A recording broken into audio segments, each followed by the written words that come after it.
40 বছৰ 4টা দশক অতিক্ৰম কৰা অসম চুক্তি সম্পাদন কৰাৰ আজি 4 নম্বৰ দশকটো সম্পূৰ্ণ কৰিলে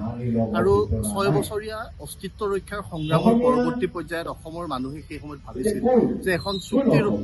স্বাক্ষৰিত হৈছে, যিখন চুক্তিয়ে অসমীয়া মানুহক যি চিন্তাক সাৰথি কৰি জনসাধাৰণে আন্দোলন কৰিছিল বিদেশীৰ সমস্যা সমাধান, কিন্তু এই গোটেই প্ৰক্ৰিয়াবিলাক চুক্তি সম্পাদন হোৱাৰ পৰৱৰ্তী পৰ্যায়ত ৰাজনৈতিক অনীহাৰভাৱে ৰাজনৈতিক সদিচ্ছা নোহোৱাৰ বাবে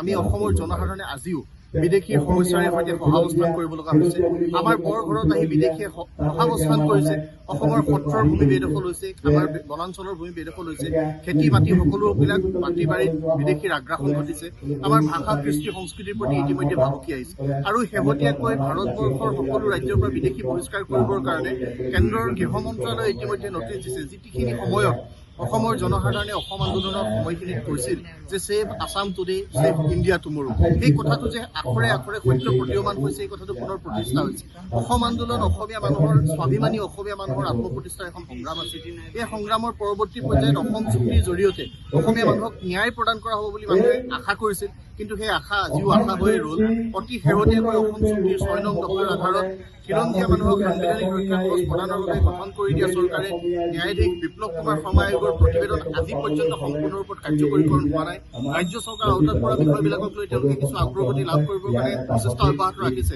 কিন্তু ইয়াত কেন্দ্ৰীয় গৃহ মন্ত্ৰালয়ৰ মূল দায়িত্ব আছে, ইয়াত সংবিধান সংশোধনৰ বিষয় আছে। এই গোটেই বিষয়বিলাকক লৈ কেতিয়া চৰকাৰে দৃঢ় পদক্ষেপ গ্ৰহণ কৰি জনসাধাৰণক ন্যায় দিব, সেই কথাটো আজিৰ দিনটো আটাইতকৈ ডাঙৰ প্ৰশ্ন। বিদেশীৰ আগ্ৰাসন ৰোধ হ'ব লাগিব, অসমৰ ভাষা কৃষ্টি সংস্কৃতি সভ্যতা সকলোবিলাক জীয়াই থাকিব লাগিব, অসমীয়া জাতিটোৱে অনাদি অনন্ত কালৰ বাবে নিজৰ প্ৰভুত্ব ৰক্ষা কৰিব পাৰিব লাগিব আৰু অসমীয়া জাতিটো শক্তিশালী জীয়া জাতি হিচাপে থাকিব লাগিব। সেই প্ৰক্ৰিয়াটো ঠিক কৰিবৰ কাৰণে আমি চৰকাৰক পুনৰ দাবী উত্থাপন কৰিছোঁ। অসমৰ প্ৰতিগৰাকী স্বাভিমানী জনতাই বিচাৰে যে অসমীয়া মানুহে সদায় মূৰ তুলি মূৰ দাঙি যাতে অসমীয়া জাতিটোক নেতৃত্ব দি বিশ্ব দৰবাৰত জীয়া জাতি হিচাপে ৰাখিব পাৰে, এই প্ৰক্ৰিয়াটোৰ সৈতে সকলোকে জড়িত হ'বৰ কাৰণে আহ্বান জনাইছোঁ। কাৰ আওতাৰ পৰা অসমক